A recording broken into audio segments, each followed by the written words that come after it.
Aleluia. Hoje nós vamos estudar a lição de número 7. O título da lição é A imposição da rainha Vasti e a ascensão de Esther. Amém. Amém. Então nós vamos fazer a leitura do nosso texto áureo. O texto áureo nos fala assim: antes da maior graça, portanto diz, Deus resiste aos soberbos, mas dá graça aos humildes. Tiago capítulo 4, versículo 6. Vamos lá, todos juntos? Vamos fazer um coral aí? Vamos fazer um coral do texto áureo. Antes da maior graça, portanto diz, Deus resiste aos soberbos, mas dá graça aos humildes. Tiago capítulo 4, versículo 6. Amém. Graças a Deus. A verdade prática nos fala que devemos nos conservar humildes, confiando na justiça de Deus, pois Ele governa a todos, abatendo ou exaltando. Então, o exemplo que nós temos aqui, não é, da rainha Esther, e ela se manteve sempre humilde, até chegar a hora que Deus exaltou ela, né? Então, é o que nós vamos aprender hoje. Sobre a deposição da rainha Vasti.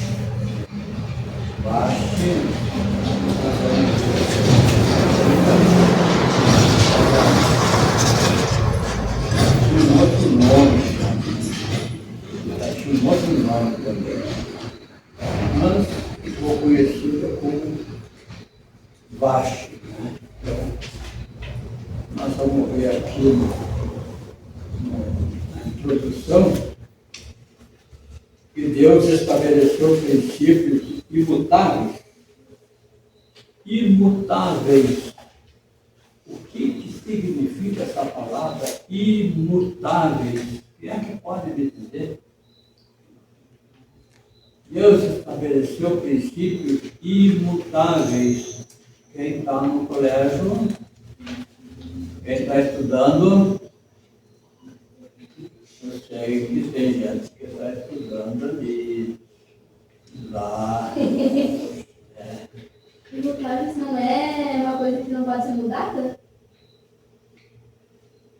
Imutáveis, algo que não falha, algo que não muda, algo que permanece, né?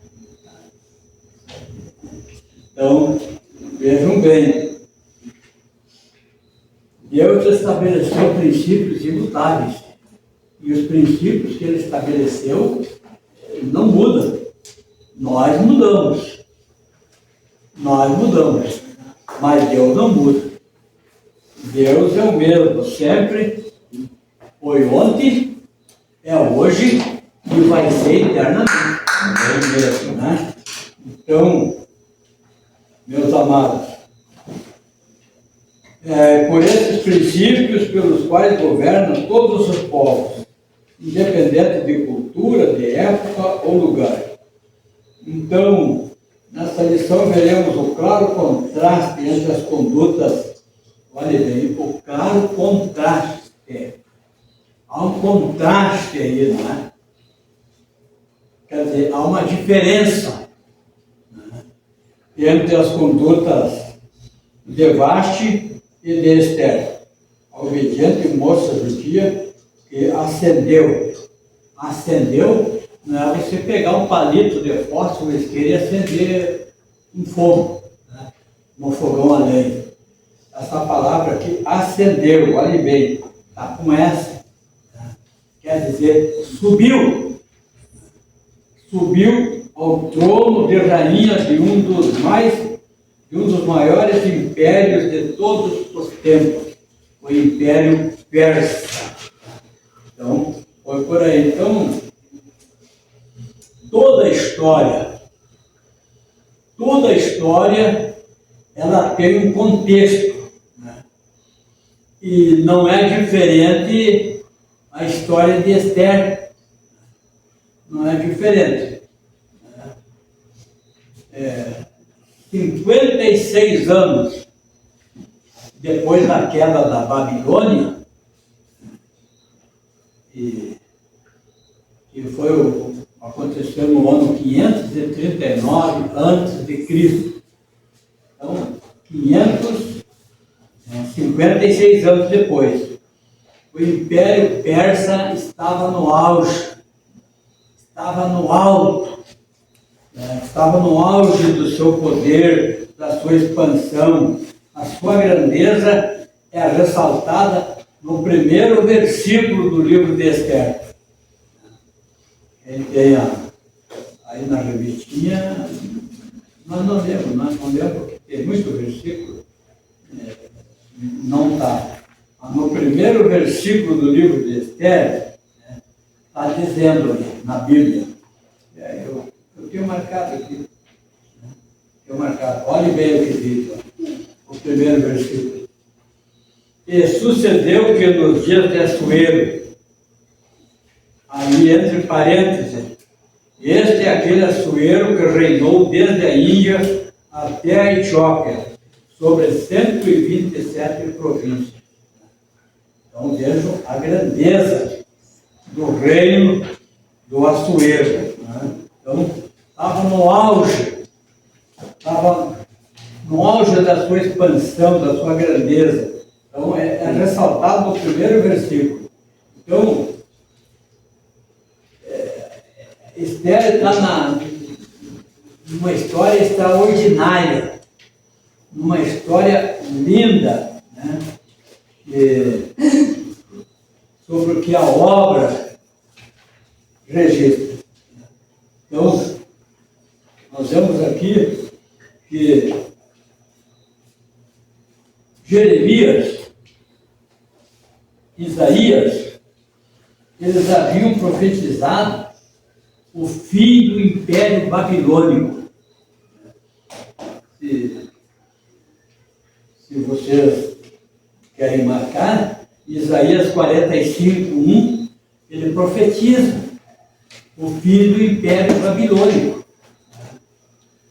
Depois também, Isaías 47:1, ele profetiza de novo o fim do Império Babilônico. E Jeremias, lá no capítulo 51, no versículo 24. Então, eles profetizam o fim do Império da Babilônia. E a Babilônia foi governada por Nabucodonosor.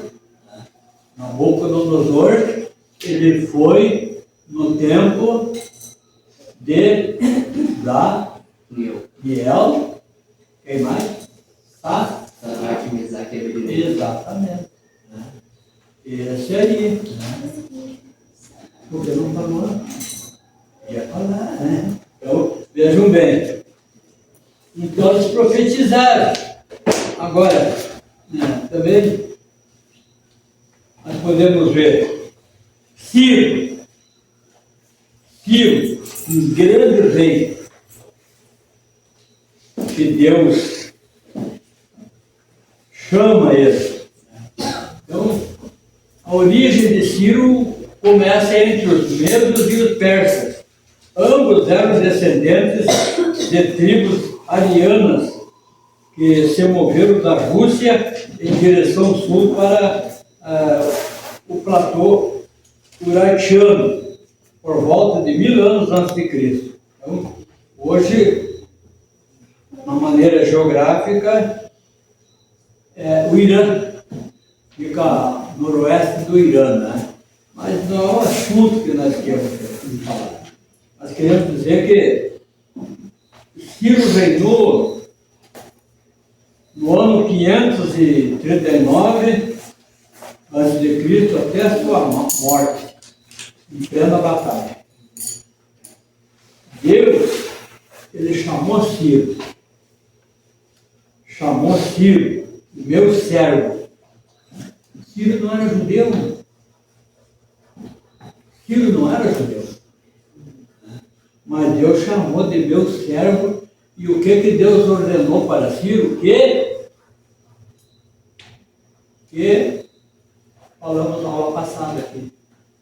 Que por ordem de Ciro, Liberou os judeus, né? liberou o Cativeiro. judeu para voltarem para Ele foi Jerusalém. chamado meu ungido, né? É o meu ungido. Ciro, o meu ungido. Vejam bem. Aí nós podemos chegar na conclusão, naquela palavra, que Deus não faz acepção de pessoa. Se ele fizesse Ciro, ele não chamava Ciro de meu ungido, mas ele chamou meu ungido. Né? E colocou no coração de Ciro de liberar o povo judeu para voltar para Jerusalém. Né? Muito bem. Então, agora nós vamos ver sobre o banquete de Assuero e a recusa da rainha Vasti. Por que ela se recusou? Então diz assim, o rei Assuero, o filho de Dário, Assuero, governou o Império Persa por 20 anos. Bom, deixa a data. Reinando desde a Índia até a Etiópia, sobre 127 províncias. Seu nome grego é Xerxes. No terceiro ano do seu reinado, Assuero convidou a nobreza imperial e os senhores de todas as províncias para mostrar a grandiosidade do reino e as suas riquezas. A recepção durou quantos dias? 180. 180 dias. Tá? Contando em meses, dá quantos meses? 3 meses. 6 meses. Né? Então, vejam bem. Então, nós olhamos assim. Dário, o pai do rei Assuero, foi um rei que teve muitas expansionistas. Ele dominou muitos reinos, né? Marchando sobre o território do Egito, por exemplo, né? Tomou o Egito, tomou regiões da África, tomou regiões da Índia, da Ásia, da Europa. É um rei de uma extrema grandeza, o rei Dário, não é? E depois que ele morreu, o Assuero assumiu o Império Persa naquele mesmo ano. Ele governou por 20 anos. 20 anos ele governou. Então, nós podemos ver aqui isso sobre o rei Assuero. Aqui, ó, o rei Assuero. Então, ele deu essa festa de 6 meses, 180 dias, mas assim, os escritores, eles acreditam que, como ele governava em territórios muito longe, muito longínquos, eles vinham assim, eles chegavam aos poucos na fortaleza de Suzã. Então ele fazia a festa, por exemplo, para 5 reis que chegavam, 5, 6, 7, né? Durava aí uns dias, um mês, quem sabe. Daqueles iam embora, chegavam no outro. Não foi todos eles assim, se reunir, porque não tinha lugar. Não tinha lugar para todos eles, né? Fortaleza de Suzã, ali no Palácio Real, ali, não cabia todo o povo. Então, se acredita que, conforme ia chegando uns, os outros iam saindo. Então, ele fez essa festa muito grande. onde imperava o luxo, a bebida, era festa para saciar a vontade do povo e mostrar a grandeza do reino dele para o povo, né? Então, esse é o rei Assuero. E também diz aqui a lição que ele já falando com os seus generais, tanto ali de Suzã, como os seus generais de outros países que ele dominava, pensando em como tramar para invadir a Grécia, né? Para tomar conta da Grécia, né? Então, essa batalha lá na Grécia, como diz a revista, se tornou um fracasso retumbante para Assuero. Né? Foi um fracasso tremendo. Né? Então, ele voltou derrotado. Aí que ele resolveu dar esse banquete. Fazer esse banquete para tentar esquecer a frustração, a tristeza da derrota, né? A tristeza, o fracasso, né? Que foi retumbante, né? Então, fazer uma festa. Fazer o quê? Né? Então, o banquete, teve 2 banquetes. Um banquete foi um banquete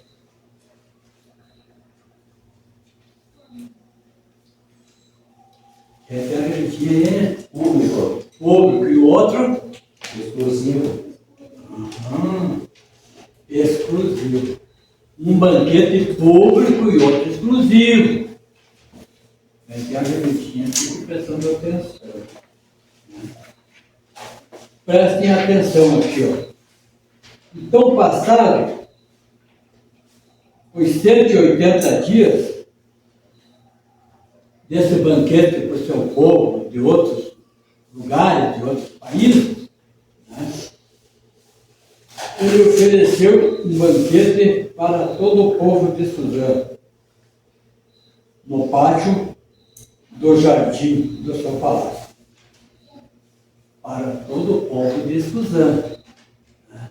Mas não é o povo de toda a cidade, eram os que estavam ali na fortaleza. Não cabia todo o povo lá. Né? Então, ele deu essa festa, onde diz assim que havia muito luxo, muita ostentação, além de bebida à vontade. E uma festa programada para durar quantos dias? 7. 7 dias. 7 dias. Então, vejam bem. E Assuero tinha como mulher a rainha Vashti, né? Que alguns estudiosos acreditam ser a mesma Amestris. Eu falei que ela tinha 2 nomes, Vashti e Amestris. Amestris ela é citada por Heródoto no seu livro A História. Né? Ela também ofereceu um banquete lá no palácio, mas um banquete só para as mulheres do palácio. Não tinha ninguém de fora, era só para as mulheres do palácio. Né? Então, vejam bem. O primeiro fato registrado no livro de Esther foi o grande banquete que Assuero ofereceu aos seus príncipes e servos de todo o império, que incluía, além da nobreza da Pérsia e da Média, os governadores das 127 províncias. Como banquete, o imperador queria mostrar a riqueza da glória do seu reino e o esplendor da sua excelente grandeza. Então, essa história aqui, essa duração desses festejos, é muito discutida. É muito discutida pelos sábios, pelos eruditos do conhecimento da palavra de Deus, da Bíblia Sagrada. Não se sabe se as festas, principalmente a de 180 dias, foi ininterrupta, correu 180 dias sem parar num dia, né? Ou então aconteceram conforme a chegada das delegações, conforme eu falei para os irmãos. Ia chegando uma delegação, outra já ia indo embora, e assim aconteceu os 180 dias. Né? Então, vejam bem. Pode ter acontecido em momentos diferentes. Pode ter acontecido. Outro fator foi o que eu falei, né, que é as enormes distâncias que uma província tinha da outra, que tinham que ser percorridas, demorava longos dias de viagem para se chegar ali até onde estava Açoeiro, né? Então, tudo isso aí, né, mostra que podia ser uma festa assim, que os homens, uns iam chegando, outros iam saindo. Né? Então, ele planejou com seus generais atacar a Grécia, né?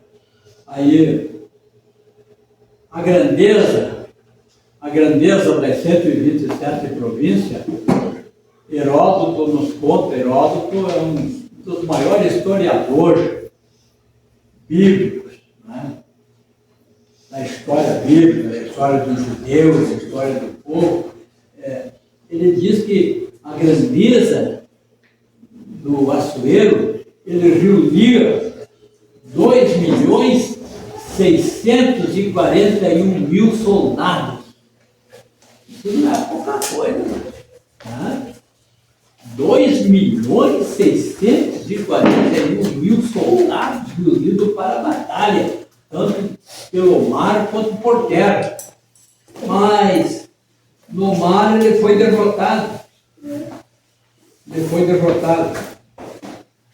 Então, ali ele perdeu os navios dele, os navios de guerra dele, ele perdeu e não tinha tempo hábil de preparar mais navio. Ele preferiu, então, se dar por derrotado e voltar para a terra dele, né?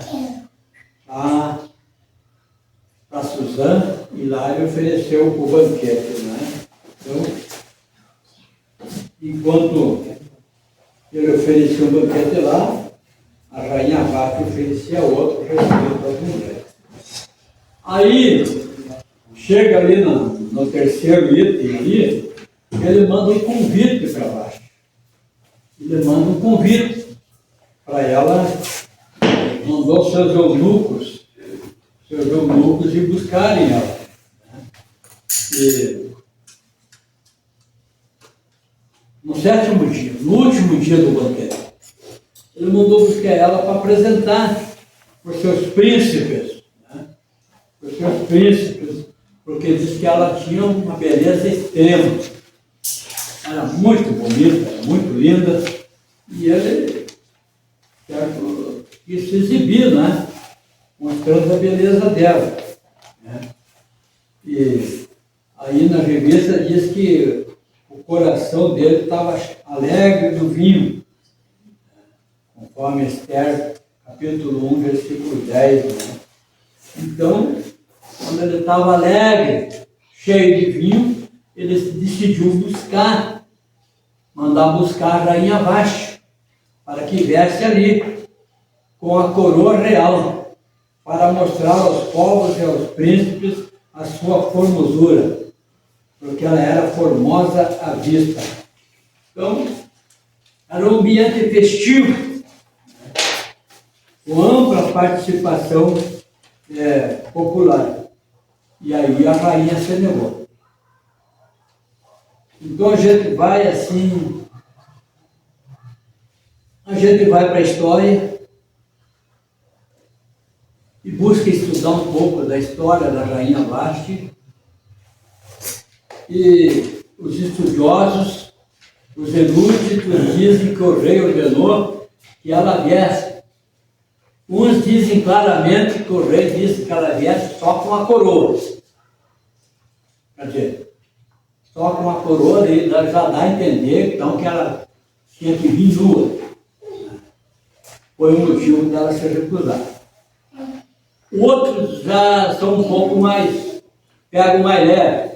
Dizem que ela, para vir com a coroa, mas com vestes, como é que vamos chamar assim, vestes, né? Mas, eu cresci vestes transparentes, vestes que pudesse exibir, além da formosura dela, também o corpo dela também, né? Então, se esses homens aí estão certos, aí então nós podemos louvar a atitude de Vasti. Podemos louvar, porque uma mulher que demonstrou que tinha pudor, né? Uma mulher demonstrou que tinha pudor, que tinha vergonha, né? Que tinha respeito à sua pessoa, né? Não, nesse estado aí eu não vou. Se esses homens têm razão de falar. Outros dizem assim que ela não foi porque o açoeiro estava cheio de vinho, estava embriagado, estava bêbado. Ele não sabia o que estava fazendo. Ela ia desobedecer, sabia que estava desobedecendo, mas no outro dia, quando o açoeiro estivesse mais são da bebida, ele ia compreender. Só que ela errou. Ele não compreendeu. Quando os eunucos voltaram e deram a resposta que ela se negou, nos diz que ele ficou furioso.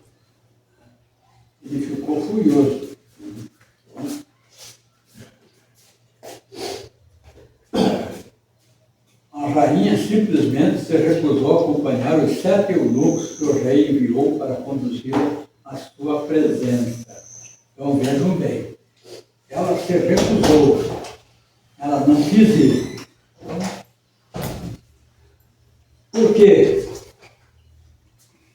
Ela se recusou, possivelmente, por ser contra o costume persa uma mulher se apresentar diante de uma reunião pública. Vai se apresentar lá no meio dos homens. Então, este costume persa e a ordem do rei colocou ela numa situação muito difícil. Ela escolheu desobedecer a ordem do rei. Desobedeceu a ordem do seu marido embriagado, na esperança de que mais tarde ou no outro dia ele pudesse, como é que se diz, recobrar ou voltar ao juízo. Sem os efeitos do vinho, ele voltar ao juízo. Ela não queria ser vista em público no estado que ele mandou chamar ela, como eu falei aqui, né? Para ela se apresentar com roupas provocantes, né? Como dizem alguns, roupas provocativas, ou então, como dizem outros, lua somente com a coroa. Então, seja qual for, ela mostrou que ela era uma mulher que tinha pudor. Né? E isso para nós, né, se de fato tem uma verdade nisso aí, isso para nós é um exemplo para nossas irmãs na igreja. Né? Se uma mulher lá na Pérsia, um país ímpio, né, soube se manter na sua compostura, quanto mais agora uma mulher cristã, uma mulher crente, não, mas Solange, não, tem que saber como se comportar, né? Como você vai se comportar para ir no culto, só no culto, pastor? Não, quando vai sair, vai pagar uma conta, vai fazer umas compras, né? Não é só na igreja, não, tem que se comportar aonde anda, porque a gente sabe que o pessoal aí Eles não têm Bíblia, quem sabe em casa. Não sei. Vou dar um exemplo, quem sabe não tem Bíblia. Mas a Bíblia deles somos nós. Eles olham para nós e dizem, olha aquele crente. Olha aquele pastor lá. Chega toda terça-feira ali, mas eu conheço ele. Eu vejo ele lá na avenida, lá na praça. Eu sei o modo dele. Eu sei o exemplo mau que ele dá. Eles pensam assim. Então nós somos a Bíblia. Então, eu creio que ela... Mas ela quebrou o protocolo. Ela quebrou o protocolo. Simplesmente quebrou o protocolo. Então, essa é a parte número 1. A parte 1 da revista. Não sei se alguém tem uma pergunta, se alguém quer fazer uma pergunta sobre o rei, sobre a rainha, né? Se quiser, pode fazer.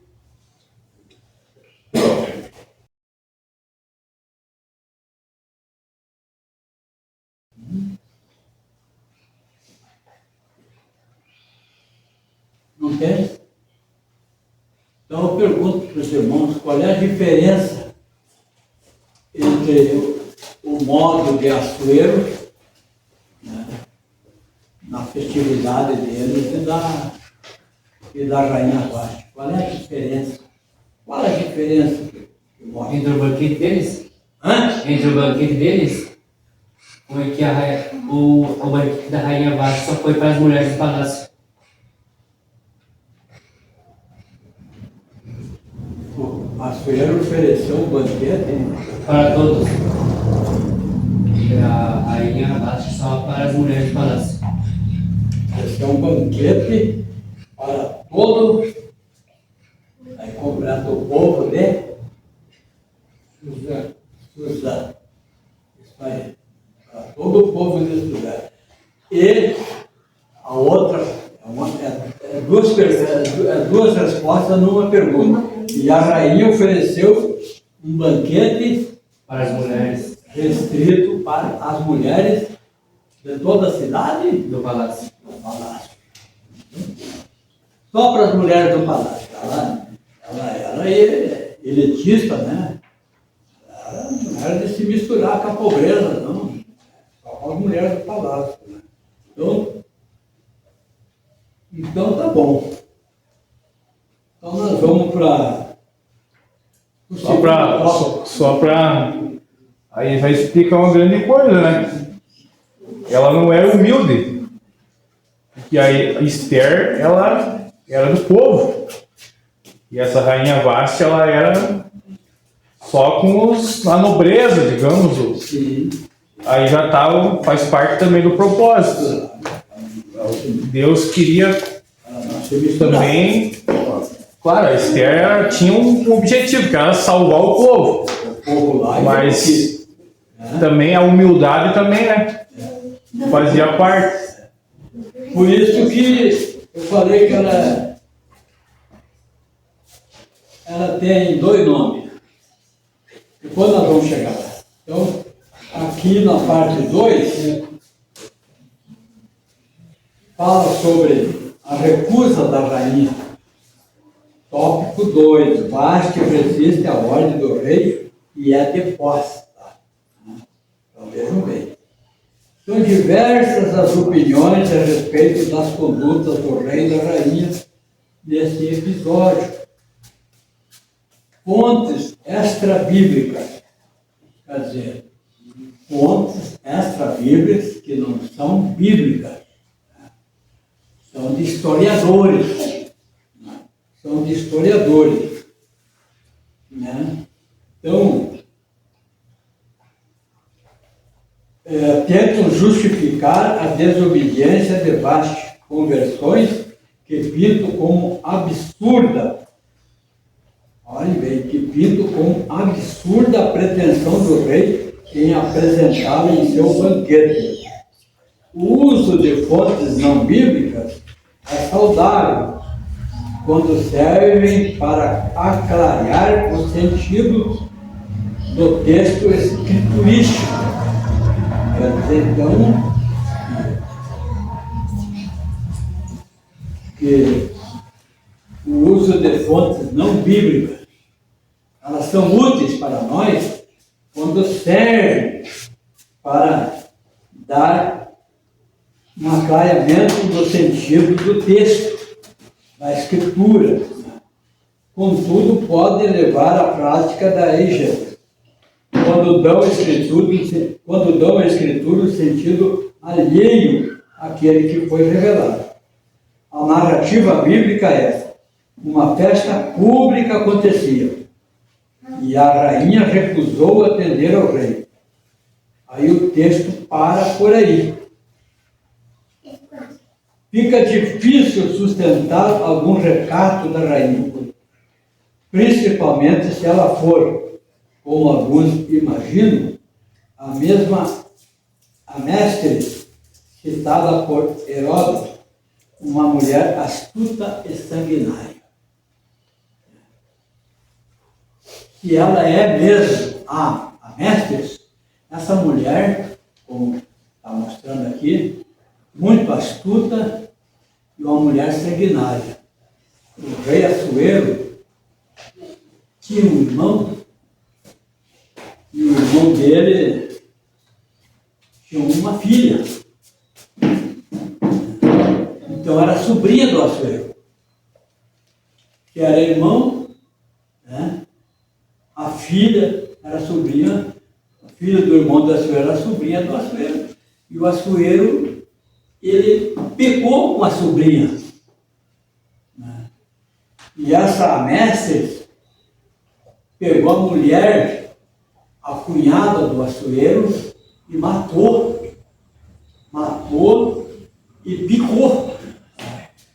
Não sei se queria fazer guisado, né? Foi terrível. É uma mulher sanguinária.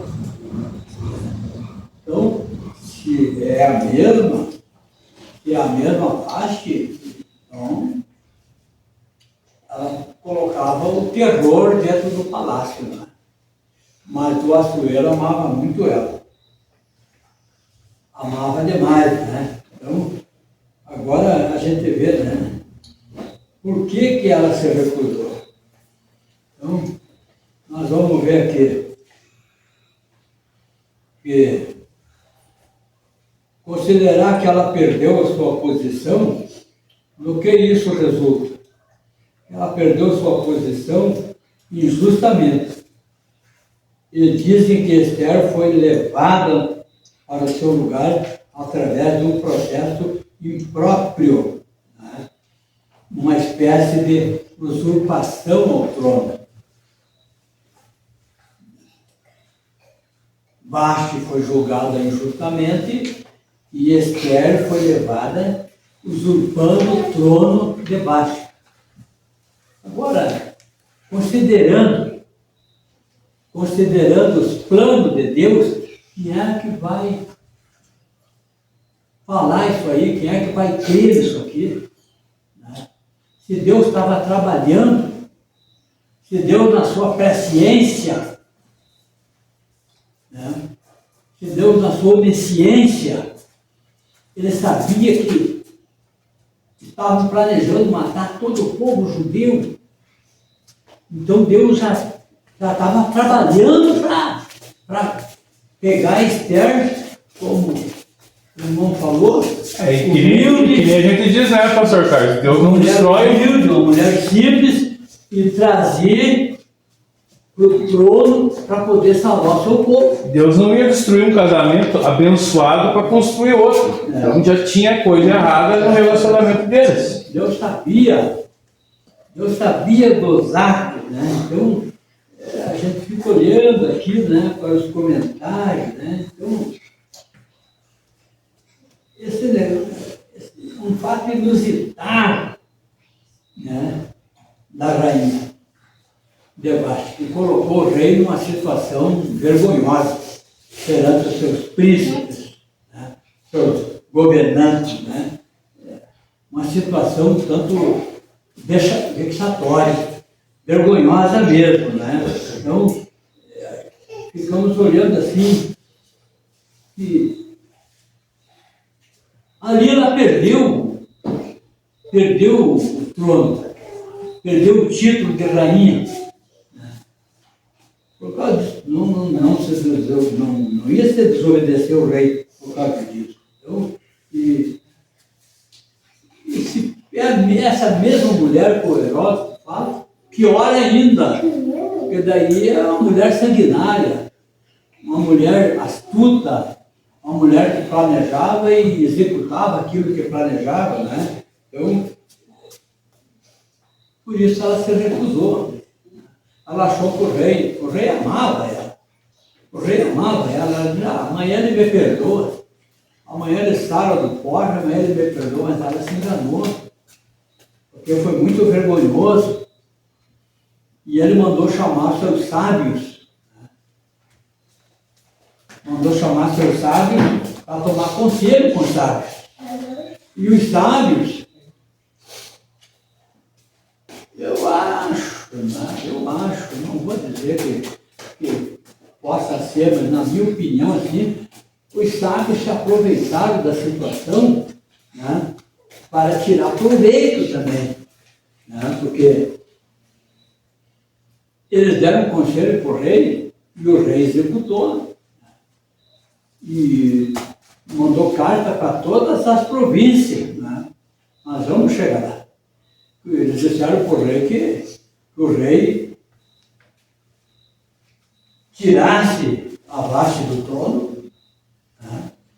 Porque envergonhou o nome do rei, e se ele não tirasse, as mulheres em toda a terra do rei iam desobedecer seus maridos, seguindo o exemplo de Vasti.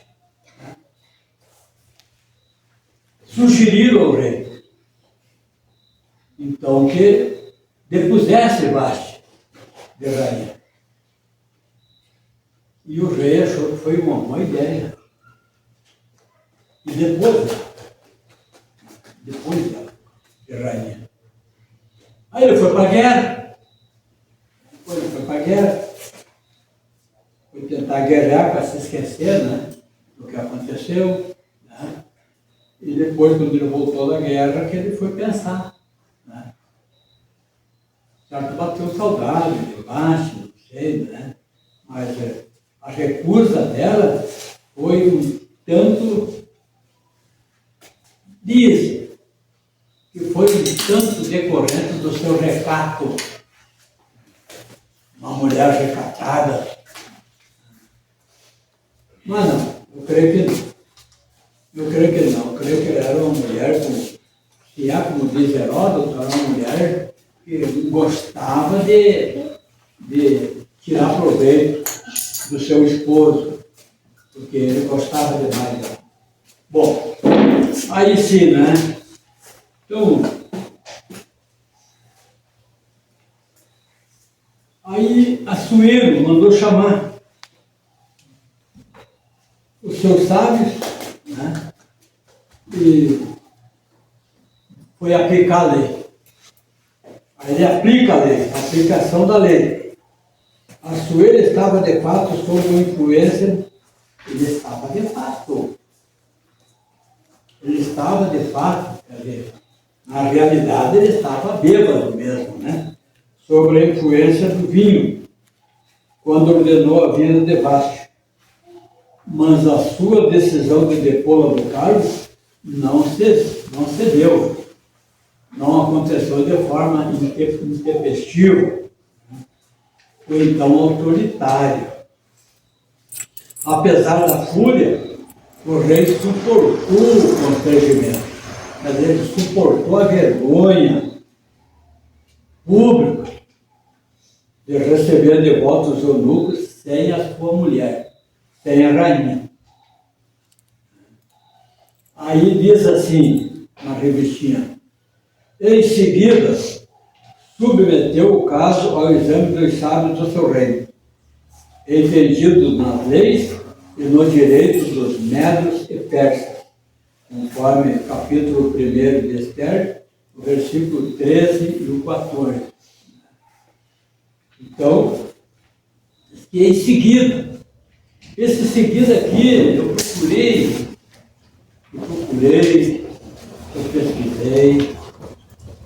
eu tentei achar se esse em seguida foi ali na festa mesmo, ou no outro dia, ou dali 2 dias, mas não achei uma data aprazível, né?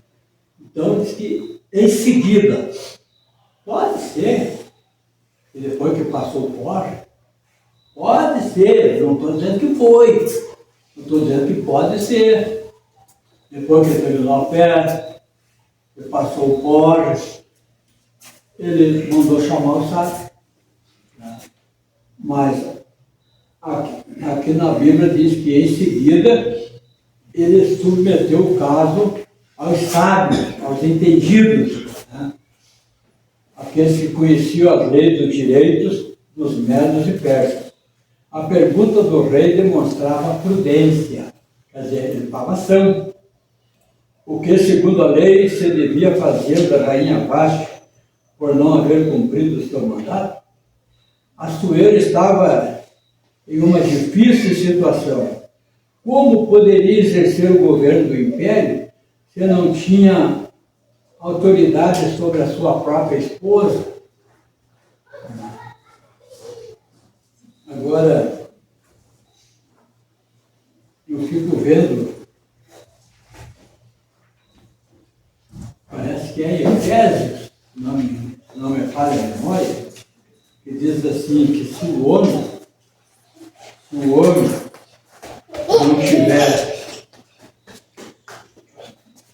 não souber governar sua própria casa, como é que vai governar a casa de Deus? É Efésios. Estou enganado, é Efésios. Se não tem autoridade sobre a sua própria casa, sobre os seus filhos, sobre a sua esposa, né? Como é que vai governar na casa de Deus? Então, vejam bem, assim foi a aplicação da lei. Agora, o rei bêbado teria dado uma ordem imediata para trazerem Vasti à força, né? Se ele tivesse bêbado, ele mandava trazer ela afastada. Mas não, ele acatou a decisão dela. Ele acatou.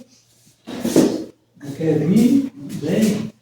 Ficou com a cara lá no chão, né? Como a gente diz, né? Perante os seus príncipes, suas autoridades, ficou com a cara lá no chão, mas acatou a decisão da mulher.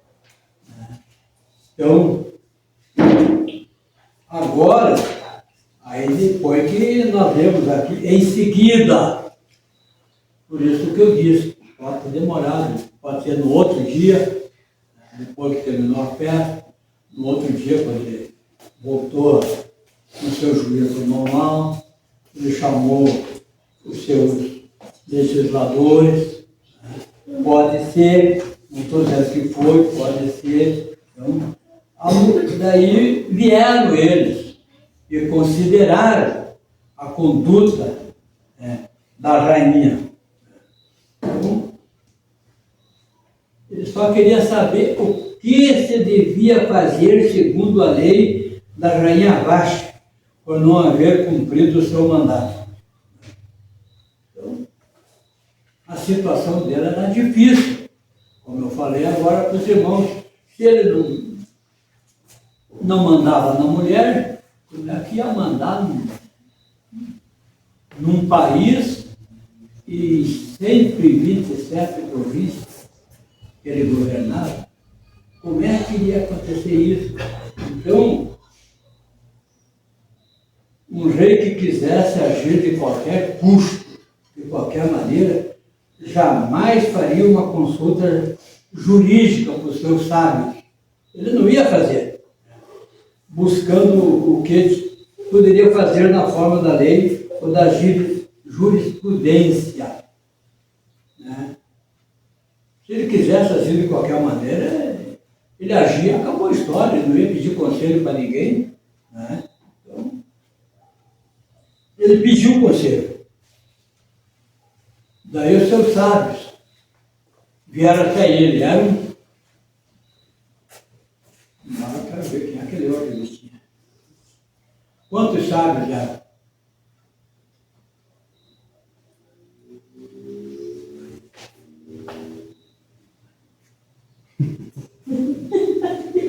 A Maria faz uns dedos 6. Sete. Por que ele não falou 7? Ela só faz os dedos. Fala 7, eram 7. 7 sábios. Né? Então, desses 7 sábios, examinaram a lei. E Memucã, que era o líder dos sábios, aconselhou o rei que depusesse a rainha Vashti. E deu como argumento a grande repercussão do caso. Quer dizer, repercutiu. É a mesma coisa uma pessoa aqui da cidade de Carazinho pegar 100 milhões aí na Mega Sena, o Carazinho inteiro fala. Pô, rapaz, fulano pegou 100 milhões na Mega Sena, pá. Né? Uma notícia que se esparrama. E essa aqui também, não é? Então, e ele diz que a conduta da rainha seria um péssimo exemplo para todas as mulheres do reino. E isso ia trazer desrespeito e discórdia nos lares. Esther, capítulo 1, versículos 17 e 18. Então o Memucã apelou para uma espécie de garantia da ordem pública. E o conselho dele agradou o rei Assuero. Agradou o rei Assuero, que acatou, né? E mandou carta para todas as províncias. Mandou carta para todas as províncias, estabelecendo o quê? Estabelecendo o quê? Senhor sua casa. Que cada homem, né,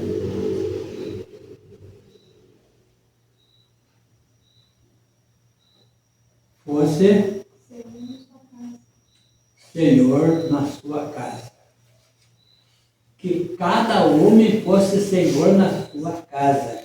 Esther, capítulo 1, versículo 22. Então, o que nós observamos, o que nós podemos tirar daqui, é que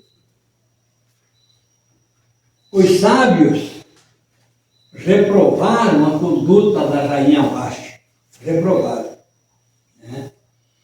Quanto ao rei Assuero, apesar de ser um rei ímpio, a sua resolução está em conformidade com o que a palavra de Deus estabelece. A atitude que ele tomou está em conformidade com a palavra de Deus. Eu falei Efésios agora há pouco. Efésios capítulo 5, versículo 23.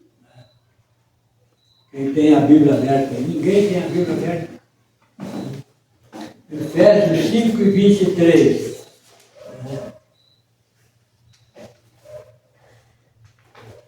Quem tem, leia para nós aí.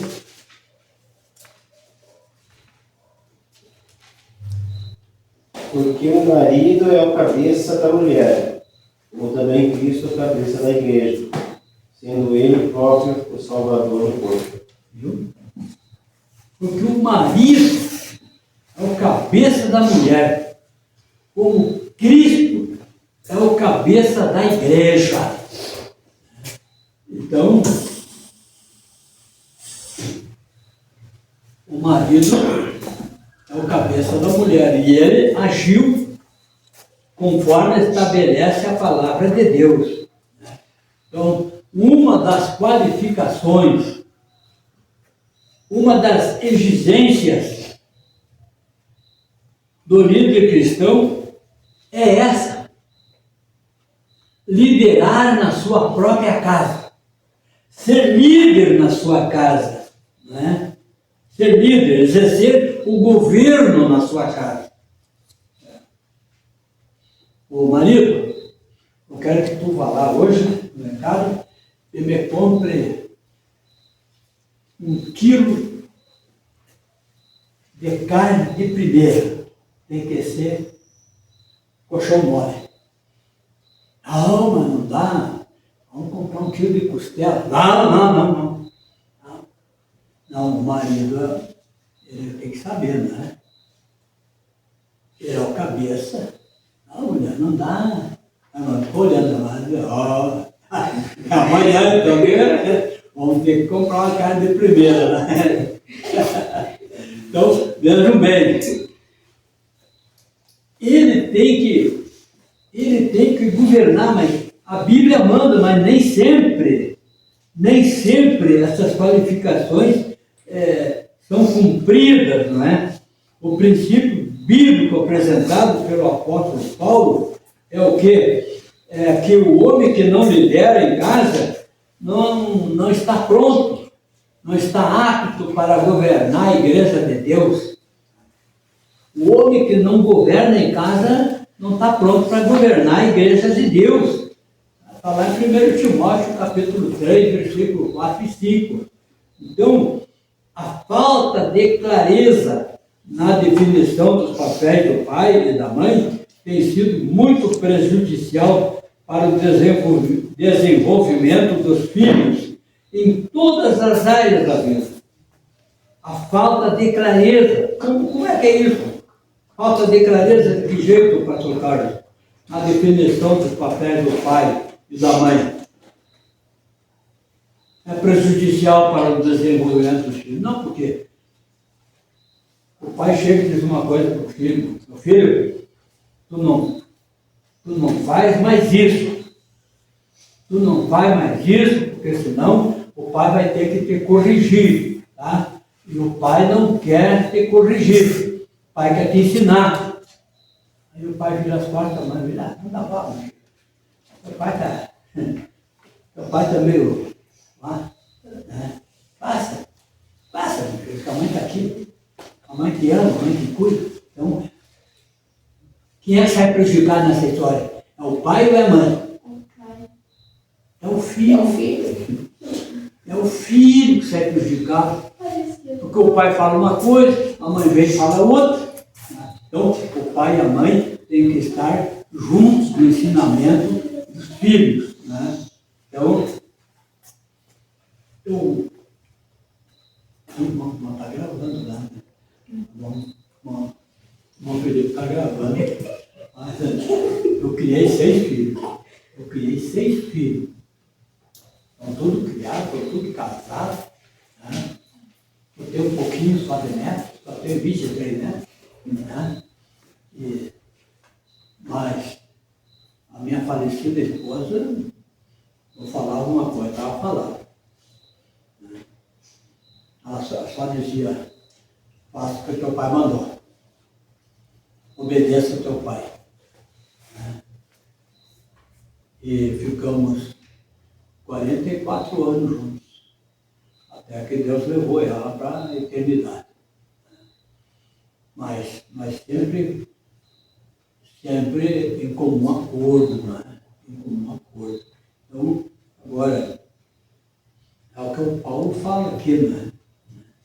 Então, a falta de clareza na definição dos papéis do pai e da mãe tem sido altamente prejudicial para o desenvolvimento dos filhos em todas as áreas da vida. Todas as áreas da vida.